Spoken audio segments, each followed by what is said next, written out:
গণঅভ্যুত্থানের পর সাধারণ মানুষ স্বপ্ন দেখেছিল রাষ্ট্র সংস্কারের এবং একটি ফ্যাসিবাদ মুক্ত বাংলাদেশের। সে লক্ষ্যেই অন্তর্বর্তী সরকার দায়িত্ব গ্রহণের পরই 11টি সংস্কার কমিশন গঠন করে এবং রাজনৈতিক দলগুলোর মাঝে ঐক্য প্রতিষ্ঠায় গঠন হয় জাতীয় ঐকমত্য কমিশন। যদিও রাজনৈতিক দলগুলোর মত পার্থক্যের কারণে এখনও চূড়ান্ত হয়নি জুলাই সনদ। অন্যদিকে আমরা দেখছি গণতন্ত্র দাঁড়িয়ে আছে সংবেদনশীল বলে। গণঅভ্যুত্থানের 1 বছর পেরিয়ে সমাজ, রাষ্ট্র, রাজনীতি থেকে অস্থিরতা কেটেছে কি? এই প্রেক্ষাপটে আমাদের আজকের আলোচনা। দর্শক, আমি ফারনাজ জুই সবাইকে আমন্ত্রণ জানিয়ে শুরু করছি দেশ টেলিভিশনের নিয়মিত আয়োজন দেশ সন্ধ্যা। আজকের আলোচনা এগিয়ে নিতে স্টুডিওতে আছেন দুজন সম্মানিত অতিথি। চলুন একে একে পরিচিত হই। আছেন হাবিবুর রহমান হাবিব, বিএনপি চেয়ারপারসনের উপদেষ্টা। সেই সঙ্গে আরও আছেন ডক্টর স্নিগ্ধা রেজওয়ানা, সহযোগী অধ্যাপক, জাহাঙ্গীরনগর বিশ্ববিদ্যালয়। দুজনকে আমন্ত্রণ জানাচ্ছি আজকের আলোচনায়। হাবিবুর রহমান হাবিব, একটা ভিন্ন প্রেক্ষাপট দিয়ে আলোচনাটা শুরু করতে চাই। নিশ্চয়ই আমাদের প্রাসঙ্গিক আলোচনা করব, তবে যে প্রশ্নটি প্রথমেই রাখতে চাই, গতকাল নিশ্চয়ই আপনি সারাদিন ব্যাপী কি হয়েছে অবগত আছেন। জানতে চাই যে বাংলাদেশের ইতিহাসে শেখ মুজিবুর রহমানের অবস্থান আসলে কোথায়? এমন প্রশ্নে আমরা যে বিতর্ক দেখছি, সেই বিতর্ককে আপনি কিভাবে দেখছেন এবং শোক প্রকাশ ঠেকানোর যে চেষ্টা আমরা গতকাল দেখেছি, সে বিষয়টি নিয়ে আপনার মন্তব্য।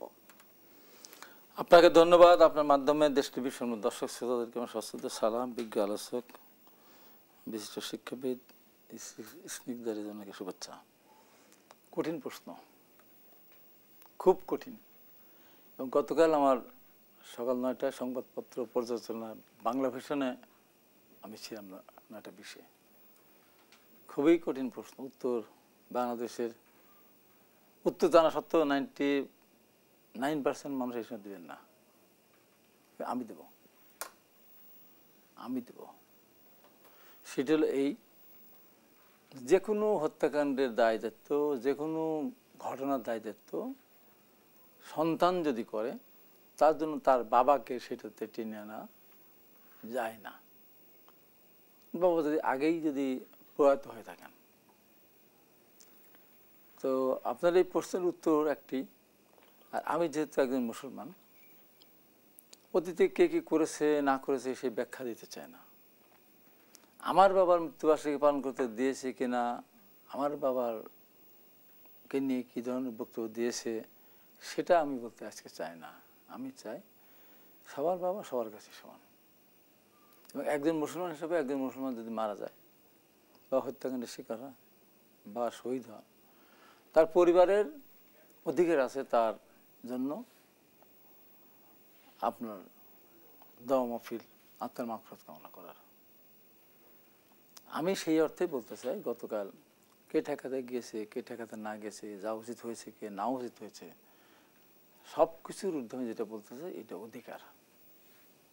75 সালের 15 আগস্ট শুধু একজন রাষ্ট্রনায়ক মারা যান নাই, অনেকগুলো নিরীহ মানুষের মারা গেছে। সুলতানা কামাল, রুজি জামাল, শেখ রাসেল, শেখ মনির সন্তান সম্ভাবনা, স্ত্রী সহ।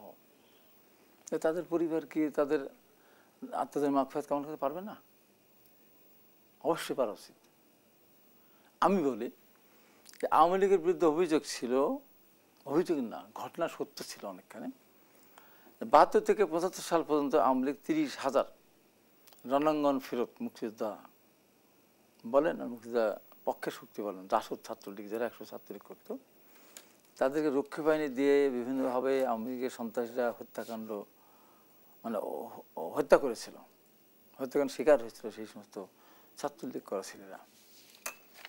দুর্ভিক্ষে লক্ষ লক্ষ মানুষ মারা গিয়েছিল এবং হাড্ডিসার কঙ্কাল আমরা দেখেছি। ডাস্টবিনে কুকুর আর মানুষ খাদ্য নিয়ে, উচ্ছিষ্ট নিয়ে ভাগাভাগি করেছে, টানাটানি করতে দেখা গিয়েছে বলে অনেকে বলে। ঘটনা কোনো কোনো ক্ষেত্রে হয়তো ওরা প্রতীকী বলতে গেলে হয়তো ওটা বলা যায়। সে তারপরেও 21 বছর পরে কিন্তু আওয়ামী লীগ রাষ্ট্রীয় ক্ষমতায় ফিরে এসেছিল। আর আমি একজন ব্যক্তি, ওই 15 আগস্ট সর্বপ্রথম আমি একজন প্রতিবাদকারী ছিলাম। যখন আমাকে খুব খারাপভাবে বলা হয়েছিল তোর নেতাকে তো হত্যা করা হয়েছে, আমি তাকে গলা টিপে ধরেছিলাম, আমার রুমমেটকে। সে আমার বয়সে মানে সাইজে ছোটো ছিল। পরবর্তী সে বললো যে তুই আমার রেডিওটা শোন। রেডিওতে শুনলাম, তখন রেডিওতে মেজর ডালিম বলছি হয়েছে শেখ মুজিবকে উৎখাত করা হয়েছে। তারপর বিকেলে সারাদিন আমি এবার টর্চারের শিকার হয়েছিলাম। সেদিন 30 লক্ষ মানুষ হত্যা, হাজার হাজার মানুষ না খেয়ে মারা যাওয়া, এই দায়ী ছিল আমাদের উপরে, আইনি শাসন ছিল না। তারপরেও আমি কিন্তু সেদিন প্রতিবাদটা করেছিলাম। এবার ধরেন 1.5 থেকে 2,000 মানুষ হত্যাকাণ্ড দেয় আওয়ামী লীগের উপর, 20-25 হাজার মানুষকে আহত করে দেয় আওয়ামী লীগের উপর। দেশের অর্থনীতিকে ধ্বংস করে দিয়েছে, তখনও দেশের অর্থনীতি ধ্বংস হয়ে গিয়েছিল।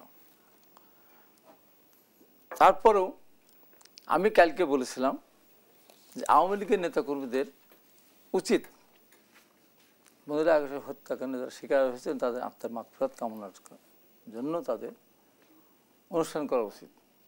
নইলে অ্যারেস্ট হয়ে যাবে, 1,000, 5,000, 10,000 অ্যারেস্ট হোক।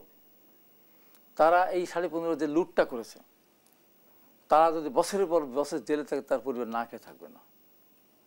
আর ওই সময় কিন্তু আমি পরবর্তী সময় কাদের সিদ্দিকী, ফজলুর রহমান, আরঙ্গর, লিয়াকত, মন্টু এবং হাজার হাজার প্রতিরোধ যোদ্ধা ভারতে গিয়েছিল। তার পরবর্তী সময় ওখানে ইন্দিরা গান্ধী সরকার পরিবর্তন হলে গাছের শিকড় খেয়েছে, গাছের কচি পাতা খেয়ে তাদের জীবনধারণ করতে 7 দিন 10 দিন পরে এক বেলা। হাবিবুর রহমান, আপনি বলছিলেন যে 1975-এ আপনি শেখ মুজিবুর রহমানের জন্য প্রতিবাদ করেছিলেন। প্রথম প্রতিবাদ করেছিলাম, প্রথম নির্যাতিত হয়েছিলাম। দেখেছেন কিনা আমি জানি না, আপনার উদ্দেশ্যটা জানাতে চাই। আপনি নিশ্চয় অবগত আছেন, গানের তালে তালে বিএনপির একজন কর্মী 32 নম্বরে গতকাল নাগিন ডান্স করেছে। বিএনপি আসলে দল হিসেবে এই বিষয়টি কিভাবে দেখছে? এটা আমার ব্যক্তিগত অনুভূতি, আমি বলছি যদি কেউ করে থাকে। শহীদ রাষ্ট্রপতি জিয়া রহমানের শাহাদত বার্ষিকীকে নিয়ে যখন আওয়ামী লীগ তামাশা করেছে, যখন রান্না করা খাবার ফেলে দিয়েছে, আলোচনা সভা ভেঙে দিয়েছে, তখন আমি তীব্রভাবে প্রতিবাদ করেছি।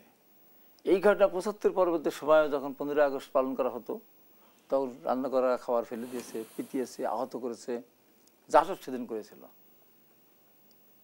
বিএনপি কোনোদিন 15 আগস্টের খিচুড়ি রান্না করে ফেলে দেওয়া, আহত করা, নির্যাতন করা বিএনপি করেনি।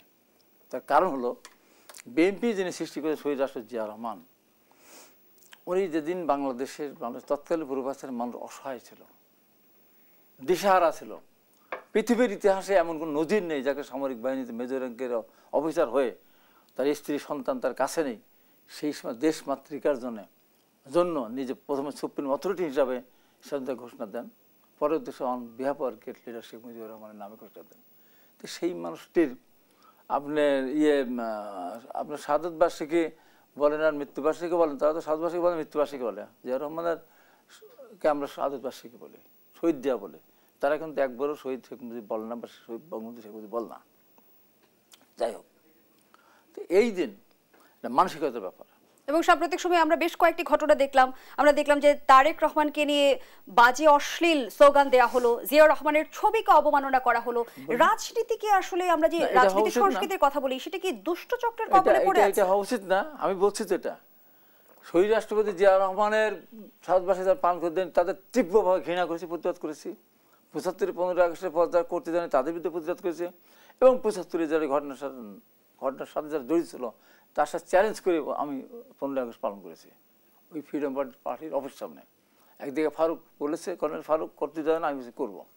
আমার কথা হলো যে মানুষকে অশ্রদ্ধা কতটুকু আমি করতে পারবো, কারো কারো শ্রদ্ধা করতে বাংলাদেশ তেমনি আসে নাই। যখন বিএনপি ক্ষমতা ছিল না, তখন এই আওয়ামী লীগ জিয়া রহমানকে অস্বীকার করেছে, তার মুক্তিযুদ্ধকে অস্বীকার করেছে, ফ্রান্স মুক্তিযোদ্ধা বলেছে, পাকিস্তান চর বলেছে, এমনকি তার বীরত্তম খেতাব কিনে দিতে চেয়েছে। তখন আমি তীব্রভাবে প্রতিবাদ করেছি।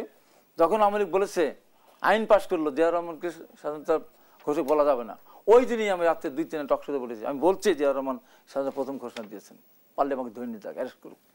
আজকেও তাই বলবো যে এই কতগুলো দিন আছে, যেমন গতকাল নেতৃত্ব বেগম খালেদা জিয়ার জন্মবার্ষিকী আমরা পালন করলাম। এই জন্মবার্ষিকী নিয়ে অনেক কথা হয়েছে।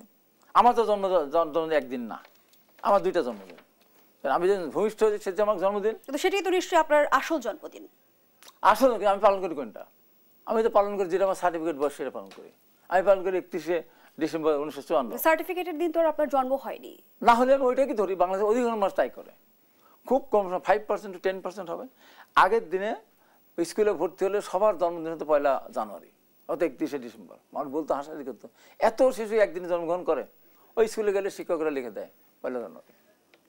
তো এই যে অবস্থাতে, সেই জন্য আমি বলি এই দিনটাকে যারা অশ্রদ্ধা করেছে, এবং আমি বলি আজকে 15ই আগস্ট পালন করতে পারলাম, যেটা আমি গত সরকার ক্ষমতা থাকাকালীন সময় আমি 28শে জুলাই, গত 17 জুলাই বলেছিলাম প্রধানমন্ত্রীর উদ্দেশ্য করে, আপনি 15ই আগস্ট এবার শোক দিবস পালন করতে পারবেন না, আনন্দ দিবস আর উল্লাস দিবস পালন হবে, এখনো সময় আছে, আপনি নির্ভর। ধন্যবাদ জানাচ্ছি হাবিবুর রহমান হাবিব। ডক্টর স্নিগ্ধা কথা শুনে নাই, ইতিহাস কিন্তু ঘুরে ফিরে আসে। জি, ধন্যবাদ জানাচ্ছি ডক্টর স্নিগ্ধা রেজওয়ানা। হাসিনার প্রতি আক্রোশ থেকে কি আক্রান্ত হচ্ছেন শেখ মুজিব? গতকালের ঘটনার আসলে দায় কতটুকুন সরকারের, কতটুকুন রাজনৈতিক দলগুলোর? অনেক ধন্যবাদ জুই। আমার সহ-আলোচক হাবিব ভাইকে শুভেচ্ছা, এবং দেশ টিভির যে দর্শক। আসলে কি আমরা এমন একটা চক্রের মধ্যে আবদ্ধ, যেই চক্রটা হচ্ছে একটা অসুস্থ রাজনৈতিক চর্চার চক্র। এটা খুব দুঃখজনক যে এই চক্র থেকে যতবার উঠে দাঁড়ানোর সুযোগ ঘটেছে ততবার দ্বিগুণ বেগে আমরা চক্রের ভিতরে পড়ে গিয়েছি। দেখুন, এটা যে কোনো অর্থে 15ই আগস্ট বাংলাদেশের যে ইতিহাস, সেই ইতিহাসের একটা ভীষণ রকমের একটা কলঙ্কিত একটা অধ্যায়। কারণ আপনি এখানে একটা পুরো পরিবারকে নৃশংসভাবে হত্যা করেছেন। একটি পুরো পরিবার এবং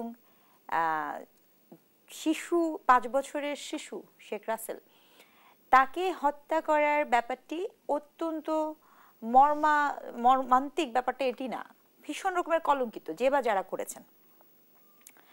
এখন এই ঘটনাটি আপনার ঘটেছে, আপনাকে একটা কথা প্রথমে বুঝতে হবে জুই, বাংলাদেশের জন্ম, বাংলাদেশের স্বীকৃতিতে আমাদের যে কোনো অর্থে বঙ্গবন্ধু শেখ মুজিবুর রহমানের যে অবদান, সেটাকে স্বীকার করতে হবে। বাংলাদেশের জন্মলগ্ন বাংলাদেশের স্বীকৃতিতে তার অবদানকে স্বীকৃতি না দিলে আপনি দেশের অস্তিত্বকে নিয়ে প্রশ্ন তুলবেন। বাংলাদেশের স্বাধীনতার ঘোষণা মেজর জিয়া রহমান দিয়েছেন, এটি বাংলাদেশের ইতিহাসের একটা অবিচ্ছেদ্য অংশ। ঠিক আছে, জিয়াউর রহমানের জেট ফোর্স ইতিহাসের একটি অবিচ্ছেদ্য অংশ। ঠিক আছে, 4 নেতা বাংলাদেশের ইতিহাসের অবিচ্ছেদ্য অংশ। ভাসানী, হোসেন মোহাম্মদ সরওয়ার্দী, এই মানুষগুলো বাংলাদেশের ইতিহাসের অংশ। এর কোনো একটি অংশকে যদি আপনি অস্বীকার করেন, তাহলে দেশের অস্তিত্বকে অস্বীকার করা হয়। এখন পরবর্তী সময়ে যখন তিনি প্রেসিডেন্ট হয়েছেন, যখন রাষ্ট্র পরিচালনার যে ব্যর্থতা, সেটির দায়ভার, সেটি ভিন্ন প্রসঙ্গ হতে পারে, সেটি নিয়ে ক্ষমতার পালা বদল হতে পারতো, রদ বদল হতে পারতো, হতে পারতো, কিন্তু সেটি কোনোভাবেই একটি পুরো পরিবারকে মর্মান্তিকভাবে শেষ করে দেওয়ার এখতিয়ার কাউকে দেয় না। এটা হচ্ছে একদম সাফ কথা। এবার আসেন দ্বিতীয় পর্যায়টা কথা বলি। হাজার বার আমি তো বলবো, গত 15 বছরে যত না মানুষ এই 15ই আগস্টের শোক বহন করেছে অথবা 15ই আগস্টের মর্মার্থ বুঝতে পেরেছে, গতকালকে সম্ভবত তার থেকে বেশি বুঝতে পেরেছে। পাড়ায় পাড়ায় আপনার কাঙালিনী ভোজ হয় নাই, মাইক বাজে নাই, কিন্তু এই যে এখন যে মানুষগুলো বলছে, যে কিছুক্ষণ আগে হাবিব ভাই যে মানুষটা বলেছে গত 15 বছরে কি এই মানুষগুলো এই কথা বলার সুযোগ পেয়েছে? উত্তর কিন্তু নাই, পাইনি, আমরা কেউই পাইনি। ঠিক আছে, আপনি দেখেন, আপনি মুরাল করেছেন, আপনি বইয়ে দিয়েছেন, আপনি মুখস্থ করিয়েছেন, তাতে কি লাভ হয়েছে? তাতে কি হয়েছে? তাতে কি আপনি তাকে মনের ভেতরে থেকে প্রতিস্থাপন করতে পেরেছেন?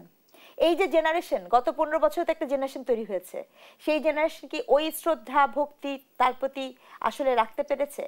আবার উল্টাটাও বলি, 1000টা মূর্তি যদি আপনি ভেঙে ফেলেন, মুরাল যদি ভেঙে ফেলেন, 1000 জায়গায় যদি আপনি তাকে কলঙ্কিত করার চেষ্টা করেন, 1000 বার যদি আপনি কোনো বাসা বাড়ি ঘর পুরান, তাহলেই কি তার প্রতিচ্ছবির প্রতি, তার প্রতি যে মানুষের শ্রদ্ধা ভক্তি এবং তার যে অবদান, সেটি আপনি মুছে ফেলতে পারবেন? পারবেন না। তার মানে দুটার কোনোটাই আপনি পারেননি। আপনি মুখস্থ করেও পারেননি, আপনি সরিয়েও পারেন। জোর করে আসলে শোক প্রকাশও করানো যায়নি, শোক প্রকাশ ঠেকানোও যাচ্ছে না, দুটোর কোনোটাই কিন্তু যাচ্ছে না। তাহলে কি হচ্ছে? আসলে গত 15 বছর আগে এই যে আওয়ামী লীগ সরকার যখন রাজনীতি করতে নেমেছে, সে রাজনীতিটা করেছে কি সত্যিকার অর্থে 75-এর ঘটনা ঘটার পরে, এটা তো আরো একটা সত্য কথা, 75-এর ঘটনা ঘটার পরে ঘটনাচক্রে আপনার শেখ হাসিনা এবং শেখ রেহানা ওনাদেরকে দেশে আসার তো সুযোগ করে হচ্ছিল না। সেই সুযোগটিও সম্ভবত মানে জিয়াউর রহমানের পক্ষ থেকে করে দেওয়া হয়েছিল। কিন্তু দুঃখ কি জানেন, সেই জিয়াউর রহমানের কবর নিয়েও কিন্তু নানা কথা বলেছে আওয়ামী লীগের সময়, তাই না? খেয়াল করে দেখেন, অর্থাৎ যে তাকে সুযোগ করে দিয়েছে সেখানেই করেছেন। ৭৫-এর পরে আপনি এই 15ই আগস্টকে, 15ই আগস্টের যে মর্মান্তিক কলঙ্কিত অধ্যায় ইতিহাসের, সেটিকে প্রমাণ না করে আপনি 15ই আগস্টের রাজনীতি করেছেন। অর্থাৎ 15ই আগস্ট হয়ে গেছে আপনার একটা রাজনৈতিক টুল।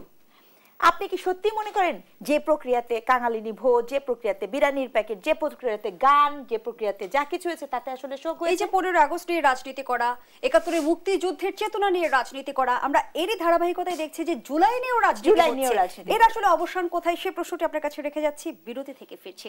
দর্শক, দেশবন্ধুর এই পর্যায়ে একটা বিরতি নিচ্ছি, সাথেই থাকুন।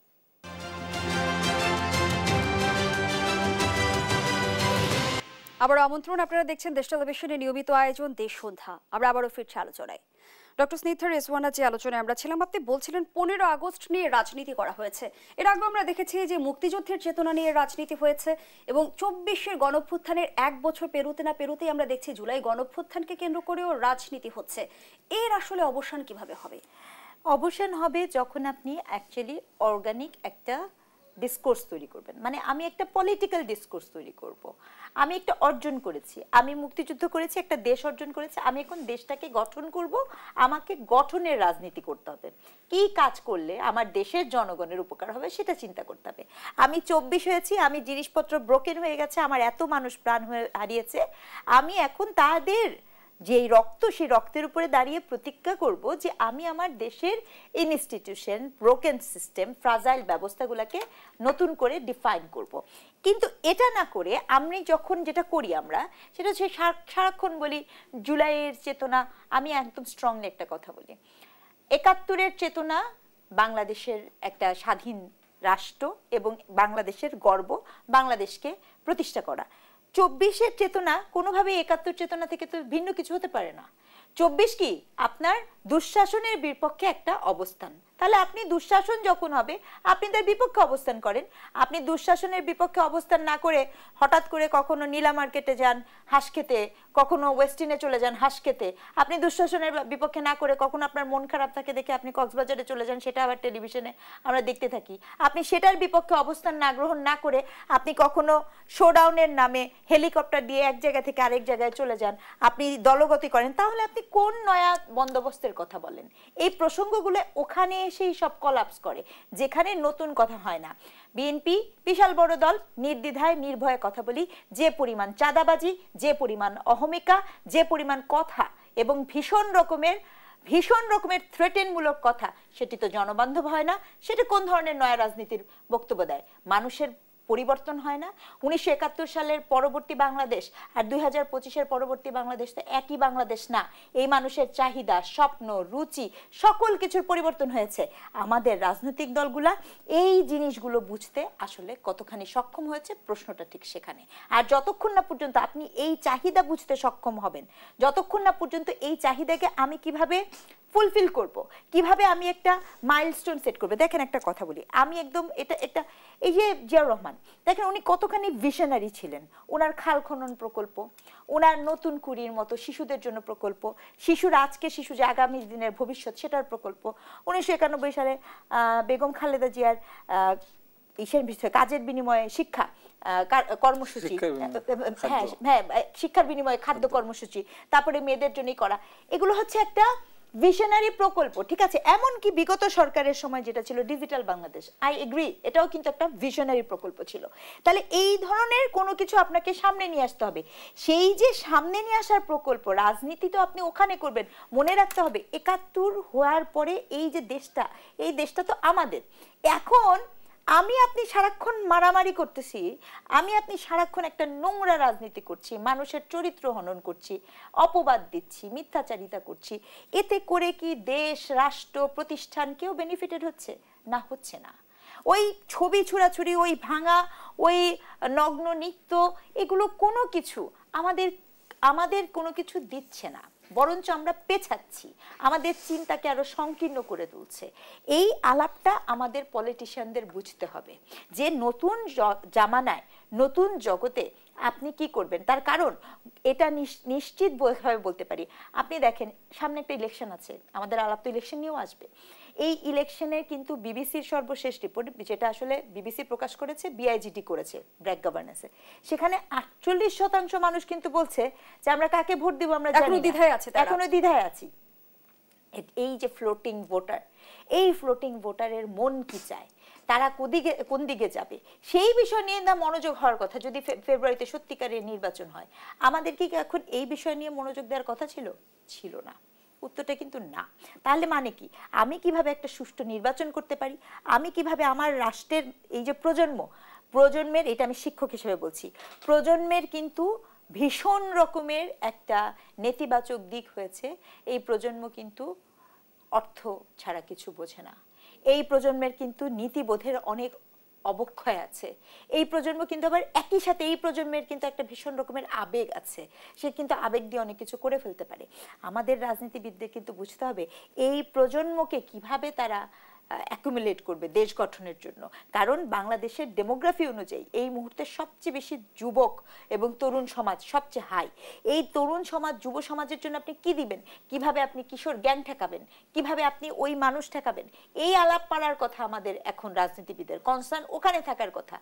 কে কি করেছে সেই গল্প নিয়ে আপনি করলে তো হবে না। আর যে নির্বাচনটি করেছেন সেই নির্বাচনের সম্পর্কেও একটা খুব গুরুত্বপূর্ণ আলাপ। 15 বছরে বিএনপি ছাড়া আওয়ামী লীগের নির্বাচন কি হয়েছে? গ্রহণযোগ্য হয়েছে? হয়নি। কি তৈরি হয়েছে? একটা ভীষণ থেকে ভীষণতর একটা অতি প্রতাপশালী ফ্যাসিস্ট রেজিম তৈরি হয়েছে। এখন তো সবচেয়ে বড় চ্যালেঞ্জ যে এই নির্বাচনকে আপনি গ্রহণযোগ্য করে তুলবেন কিভাবে। এই তিনটি বিতর্কিত নির্বাচনের প্রভাবে কি জনগণের মাঝে তীব্রভাবে পড়েছে? অবশ্যই এই তিনটির প্রভাব তো শোনেন, জনগণের মধ্যে একটা জিনিস পড়েছে, এটা আমি বারবার বলে দিতে চাচ্ছি। যখন বাংলাদেশের জনগণ দেখবে আমার ভোটে কিছু যায় আসে না, আমার ভোটে কে দেশ গঠন করবে কে দেশ গঠন করবে না এটা যায় আসে না, তখন বাংলাদেশের জনগণ ভোট কেন্দ্রে যাবে না। আর যদি ভোট কেন্দ্রে না যায়, তাহলে ওই ভোটের প্রাপ্ত ফলাফল দিয়ে আপনি কিভাবে গ্রহণযোগ্য নির্বাচন করবেন সেই আলাপটা পারা মনে হয়। ধন্যবাদ জানাচ্ছি ডক্টর স্নিগ্ধা রেজওয়ানা। হাবিবুর রহমান হাবিব, যেমনটি ডক্টর স্নিগ্ধা রেজওয়ানা বলছিল, জনগণের মাঝে গণঅভ্যুত্থানের পরে যে পরিবর্তনটা এসেছে সেটি আসলে রাজনীতিবিদরা কতটা অনুধাবন করতে পারছে? এটা অনেক বড় প্রশ্ন। রাজনীতিবিদরা কতখানি অনুধাবন করতে পারছে একটা প্রশ্ন। যারা এই গণঅভ্যুত্থানের সাথে জড়িত ছিল, যারা দাবিদার, তারা কিভাবে কি অনুভব করছে? যেন উনি যেটা বললেন, যেদিন জুলাই সনদ কি করা হলো, কি বলে ঘোষণা করা হলো, সেদিন যারা এই জুলাই আন্দোলনের মূল নেতৃত্বে দাবিদার, জুলাই ঘোষণাপত্র মূল তারা দাবিদার, তারা আনন্দ ভ্রমণে প্লেন উঠে কক্সবাজার চলে গেলেন।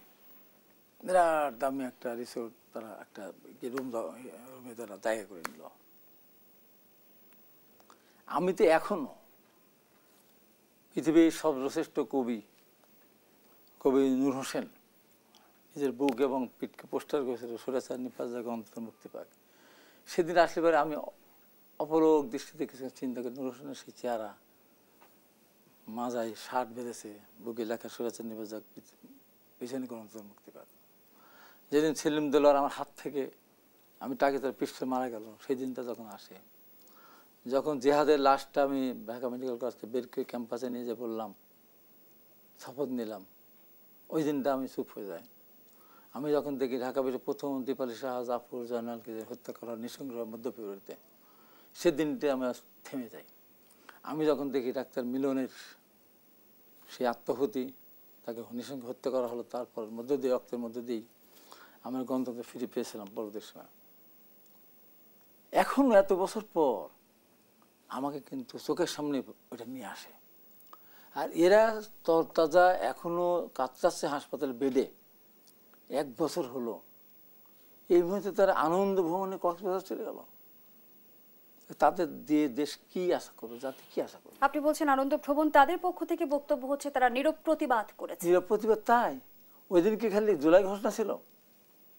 ওই দিন 1000-এর মতো মানুষ শহীদ হয়েছিল। ওই দিন 5 তারিখে সরকার পালিয়ে গেছে, তারপরেও অনেক হত্যা করা হয়েছে। শহীদদের প্রতি আপনার কোনই থাকবে না, এটা প্রতিবাদ? একে প্রতিবাদ বলবো? প্রত্যেক ঘরের ভিতরে বসে থাকতো। যাই হেলিকপ্টারকে প্লেনে করে গিয়ে কক্সবাজার যাওয়া লাগবে কোন কারণে? এগুলো তামাশা তামাশা। এবং এরা এত এত বেশি দায়িত্ব জ্ঞানহীন। আমি একটা বক্তব্য দিয়েছি আমার ফরিদপুর আপনার দিনে, আমি বলেছি এত কষ্টের বিনিময়ে এত নির্যাতনের পর দেশে একটা নির্বাচন আসছে, সেই নির্বাচনে যদি ধানের শীষের কে ভোট না দিয়ে কেউ যদি নৌকা নেই দাঁড়িপাল্লাকেও দিতে বলে, তো সেই নেতা সেই যেই হোক, আমিও যদি হই, আমার ওই কর্মীর হাত থেকে আমি সুস্থ বাসায় ফিরে যেতে পারবো কিনা আমার সন্দেহ। পরিষ্কার করে এই কথাটুকু বলেছি, গুরুত্ব দিয়ে বোঝানোর জন্য। কারণ আমার ওখানে হাসান জাবেদ নমিনেশন দেওয়া হয়েছে, ওখানে স্বতন্ত্র প্রার্থী আমার সামনে পড়ে গিয়েছিল, তাকে উদ্দেশ্য করে কথাটা বলা, পাশাপাশি আরও উদ্দেশ্য বলা। এইটাকে নিয়ে সাজিদ আলম বলে হাবিব বলেন ধান সে ভোট না দিলে তার কেন্দ্রে থেকে যেতে দেওয়া হবে না। বললেন যে দাঁড়িপাল্লা ভোট দিলে তার হাত পা ভেঙে দেওয়া হবে। এইটা আবার পিনাকি ভট্টাচার্য পালিয়ে গেছিলেন আর দেশে, এখনো আসেন না দেশে, ওখান থেকে এসে এইটাকে ই করলো। আমি বললামটা কি আর করলোটা কি? আপনি কি বলেছিলেন? আমি বলেছি যে এই যে এত কষ্ট মধ্য দিয়ে মানুষ গুণ খুম নির্যাতন অত্যাচারিত হওয়ার পরে একটা নির্বাচন আসতেছে সামনে, সেই নির্বাচনে বিএনপির কোনো নেতা যদি বিএনপির ধান শীষে ভোট দিতে না বলে, সে যদি নৌকা নেই, সে যদি দাঁড়িপাল্লা ভোট দিতে বলে, তাহলে ওই নেতা ওই কর্মীদের মাঝখান থেকে বাড়িতে সুস্থ ফিরে আসতে পারবেন কিনা আমার সন্দেহ।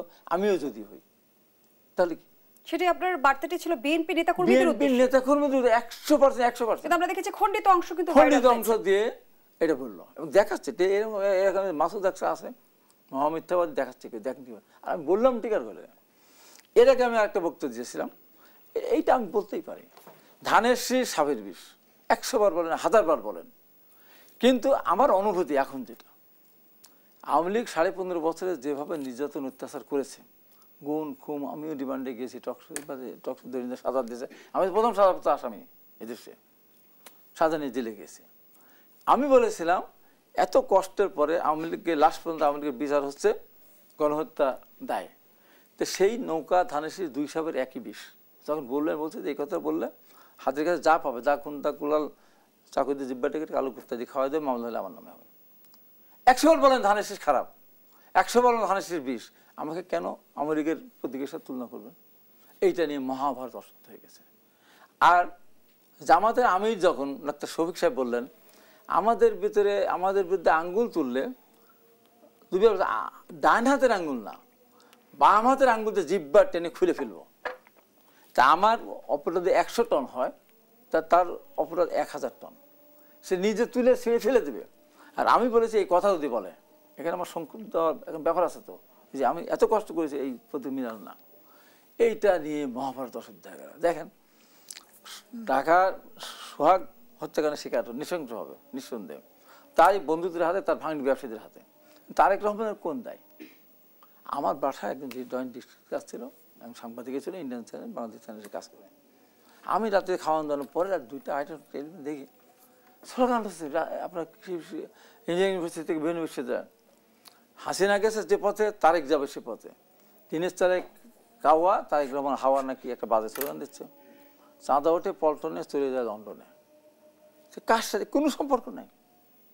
আবার একজন বলছে যে বেগম খালেদা শাড়ি ভাগ করে দেবো আমাকে, গহনা ভাগ করে দেবো আমাকে।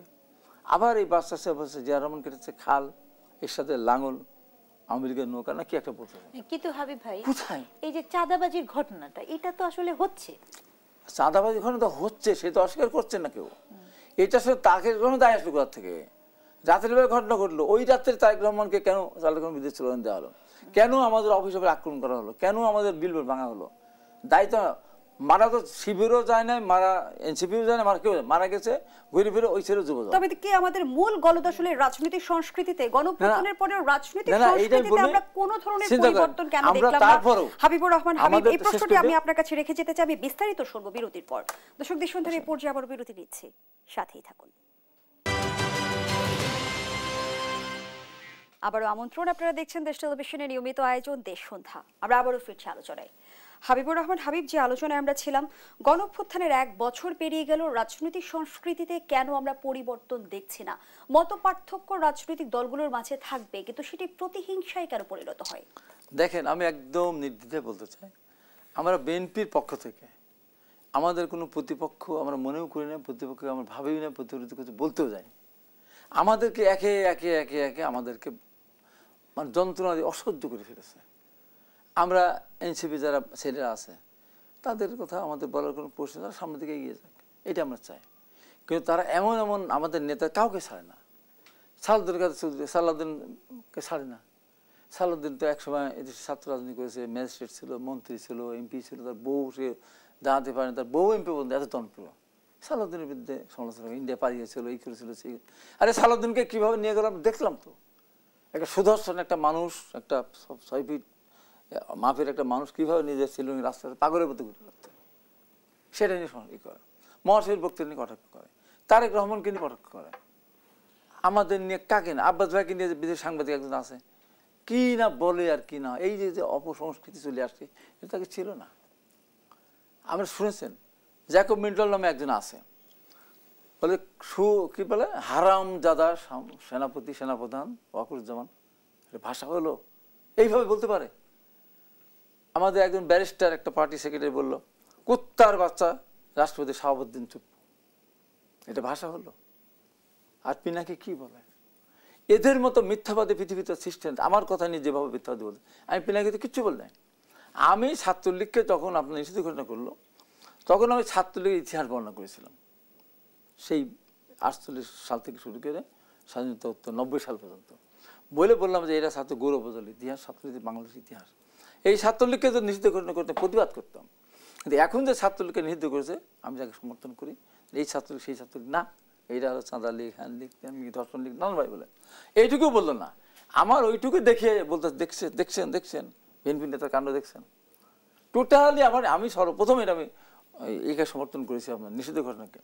এই যে আমার এই বক্তব্যটা নিয়ে নাকি আমার নেতাদেরকে দেখছেন, আপনার নেতা কি বলে, দল থেকে বের করে দেন, এরকম করে তারা দিনটা এই ভাগ যেটা আবার শুনছেন, যেটা 48 ভাগ মানুষ এখনো সিদ্ধান্ত নেয়নি কোথায় দিবে ভোট। এই তো কথা।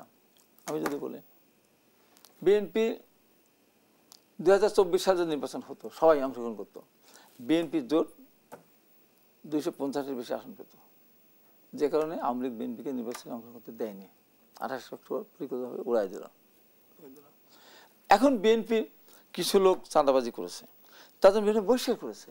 আমি একটা জেলার কনভেনার, আমার পাবনা জেলার কনভেনার, আমার ওখানে সুজানগর আমার পার্টির সদস্য সচিব এবং পৌর 1 নম্বর জয়েন্ট সেক্রেটারি, তাদের একটা নিয়ে চাঁদাবাজি না কোনো কিছু না, একটা মোবাইলে কার পক্ষ বিবৃতি নিয়ে, সেটা নিয়ে মারামারি হয়েছে। হওয়ার পরে 2 পক্ষে আহত হয়েছে, হতাহত হয়েছে, মারা যায়নি।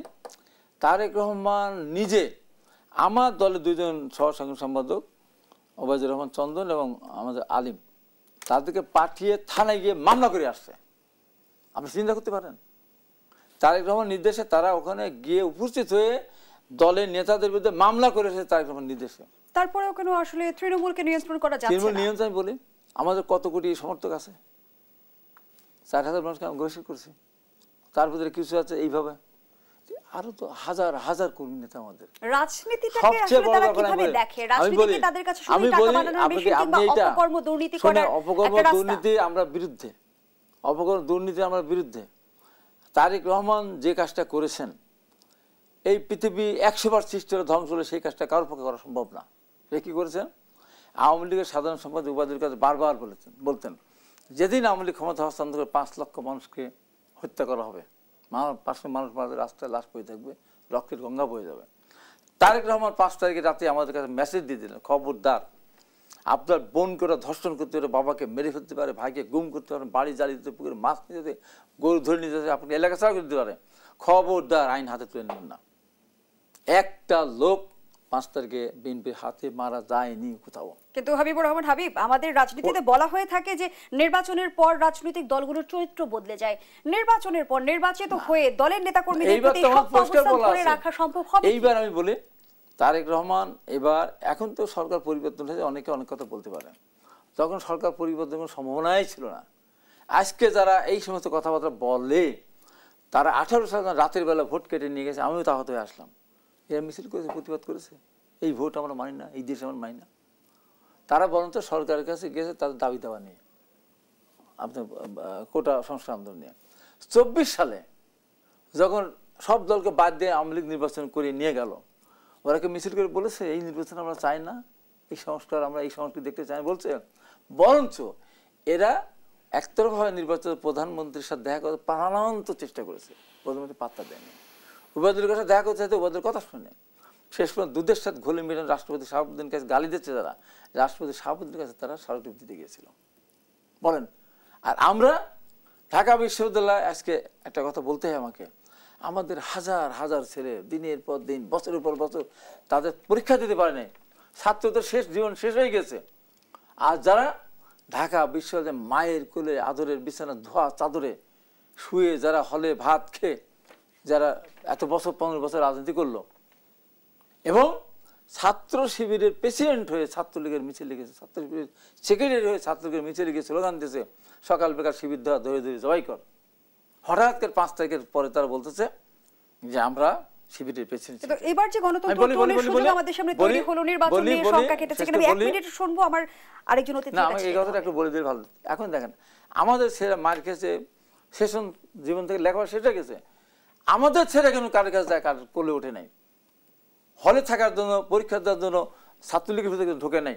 আজকে যারা বড় বড় কথা বলতেছে তারা কিন্তু সব মিশে গিয়ে ছাত্রলীগের মধ্যে ছিল, হলে আরামে ছিল, কোনোদিনই অন্যায় প্রতিবাদ করেনি। নিশ্চয়ই প্রশ্ন সাপেক্ষ, কিন্তু নির্বাচন নিয়ে শঙ্কা কেটেছে কিনা? নির্বাচন কমিশন প্রস্তুতি এগিয়ে নিচ্ছে, তারা বলছে নির্বাচনী রোডম্যাপ এই সপ্তাহের মধ্যে ঘোষণা হতে পারে। নির্বাচন হবে ইনশাআল্লাহ।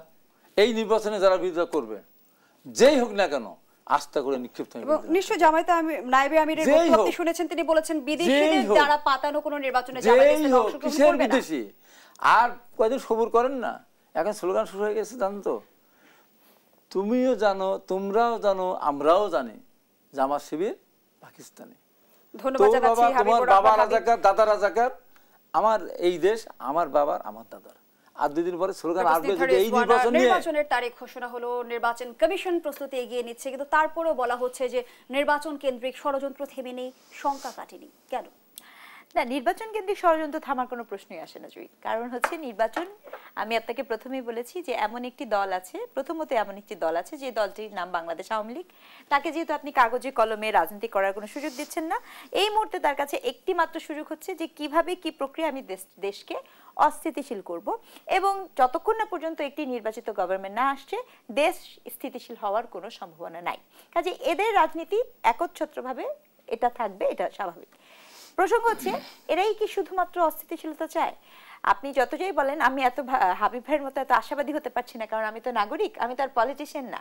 কিন্তু আমি যখন দেখি যে যখনই আপনার একটা গোপালগঞ্জের ঘটনাটা ঘটে, তখনই আপনার এনসিপির একজন ছিলেন হান্নান মাসুদ সম্ভবত, উনি বললেন এরকম পরিস্থিতিতে নির্বাচন হওয়া যাবে না, খেয়াল করে দেখেন।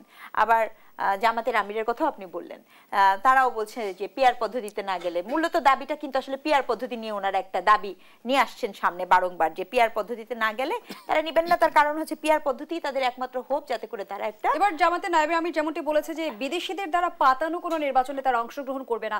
আমাদের নির্বাচনেরই আমরা বিদেশিদের তৎপরতার কথা শুনি, আসলেই কি আমাদের নির্বাচনের নেপথ্যে থাকে বিদেশিরা?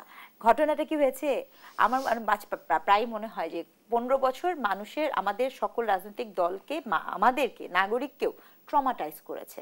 যখন আপনার সুজাতা সিং আসে 2014 নির্বাচনের আগে, তার মানে ওটা পাতানো নির্বাচন। কাজেই ওই যে আমাদের একটা ট্রমা আছে, তো খুব স্বাভাবিকভাবেই ওটার একটা রেটরিক মনে হয় আমরা বারংবার করার চেষ্টা করছি যে আচ্ছা। কিন্তু আমি পার্সোনালি মনে করি ঠিক এই মুহূর্তে, মানে এই মুহূর্তে আপনার 2025-এ বাংলাদেশের অভ্যন্তরীণ নির্বাচন নিয়ে কোনো পক্ষেরই আসলে ওই ধরনের কোনো মাথা ব্যথা নাই, এটা আমার ব্যক্তিগত মতামত। এবং সেই জায়গাটা থেকে এখানে পাতানো হওয়ার কোনো সুযোগ নাই দেখেই বরঞ্চ এই যে বাইরের ইন্টারফারেন্সটা করতে পারছে না দেখে হয়তোবা কিছু কিছু দলের প্রবলেম তৈরি হচ্ছে। আমাদের মূল চ্যালেঞ্জ কি তাহলে অভ্যন্তরীণ রাজনৈতিক দ্বন্দ্ব? অভ্যন্তরীণ রাজনৈতিক দ্বন্দ্ব না, অভ্যন্তরীণ ক্ষমতার ভাগ বাটোয়ারা। মূল চ্যালেঞ্জটা ওই জায়গায়। যেমন আমি দেখেন, আমি খুব শিক্ষক তো নিরপেক্ষ কথা বলি, যেমন মনে করেন বিএনপি যখন নমিনেশন দিবে, ওনারা 3 শাসনে নিজেরা মারামারি করে কয়জন বেঁচে থাকবেন আমি জানি না, ওনাদের যে অবস্থা আমরা দেখতে পাচ্ছি, ওনাদের আন্তকন্দল গেল। আবার আপনি অন্যদিকে এদের কিছু পার্টি পাবেন যারা 3 শাসনে প্রার্থী খুঁজে পাবে কিনা সেটাও আমরা জানি না, মানে 3 শাসনে নির্বাচনের জন্য যে প্রার্থী দিবেন সেই যোগ্যতাও তাদের আছেন কিনা আমি জানি না। তারপরে মনে করেন সদ্য গঠিত এনসিপি দলটি, যে দলটি মানে কি করবে সে এখন পর্যন্ত নিবন্ধনই পায়নি, মানে আমি যতটুকু জানি তাকে নিবন্ধন বলেন বা তার রাজনৈতিক এজেন্ডা কি, তার ন্যারেটিভ কি আমরা জানি না। আচ্ছা, আবার আপনি জামাতে ইসলামের কথা বলছেন, সে এই সময়ও রাজনীতি করতে যে সে ইসলামিক দলগুলোকে একসাথে করে জোটে ঢুকে, খেয়াল করে দেখেন। আর এই কথা বলতে তো আমার কোনো দ্বিধাই নাই, বাংলাদেশ জামাতে ইসলাম তো বাংলাদেশ আওয়ামী লীগ এবং বাংলাদেশ জাতীয়তাবাদী বিএনপির ভালোবাসায় গড়ে ওঠা একটি দল, কারণ তারা আজকে যে জায়গায় দাঁড়িয়ে আছে তার দায়ভার তো এই 2 দলকে নিতে হবে, একদম প্রকাশ্যভাবে বলছি। তো ওই জায়গাটা তো তাদের কৃতিত্ব। দায়ভার নেবে কি? হাবিবুর রহমান হাবিব। না, সে যেটা বললো আসলে তো আওয়ামী লীগ যদি লালন পালন না করতো, বিএনপি তো পেটের ভেতরে মানুষ না বানাতো, ভবিষ্যৎ সুযোগ না দিত, তাহলে তাই হতো। এরা আজকে যে উদ্যোগ দেখাচ্ছে, আমার কথা হলো যে বাংলাদেশের আজ যে যাই হোক না কেন, যারা বাংলাদেশের স্বাধীনতা স্বীকার করে না, এখনো তা তো শহীদ যাদের স্মৃতিসৌধে যায় না, শহীদ মিনারে যাই না, তাদেরকে বাংলাদেশের রাষ্ট্রীয় ক্ষমতা আনবে আমার এটা বিশ্বাস। শেষ প্রশ্ন আপনার কাছে, এই যে আমরা দেখছি রাজনৈতিক দলগুলোর নির্বাচন নিয়ে বিভিন্ন শর্ত জুড়ে দিচ্ছে, সেটা কি বিএনপিকে চাপে ফেলার চেষ্টা? বিএনপিকে চাপে, তারা ক্ষমতা আছে তো, কারা জামাত এখন ক্ষমতা ভোগ করতেছে, 80% ক্ষমতা ভোগ করতেছে, নাকি ভাগ ভাটোয়ারার সমীকরণ? জামাত চাই তাদের মধ্যে ক্ষমতা, এনসিপি চাই তারা তো ক্ষমতা আছে, সরমনে চাই জামাতের সাথে থেকে এখন তো কথাবার্তা কিছু শুনে কাজ করাতে পারছে। এই হলো কথা, তারা মূল দেশের গণতন্ত্র চায় না। শুনে এখানে ছোটখাটো কিছু দল আছে যারা স্বাধীনতার পক্ষের দল, প্রগতিশীল দল, তারা কিন্তু নির্বাচন চায়, তারা সিট একটা পাক না পাক তাও চায়, চায় না কারা যারা স্বাধীনতা বিরোধী, যারা স্বাধীনতা বিরোধী, যারা বাংলাদেশকে স্বীকার করে না, তারা আজকে নির্বাচন চায় না, ক্ষমতা আছে তাই। শেষ করছি দেশবন্ধুর আজকের আয়োজন। ধন্যবাদ এতক্ষণ আমাদের সাথে থাকার জন্য।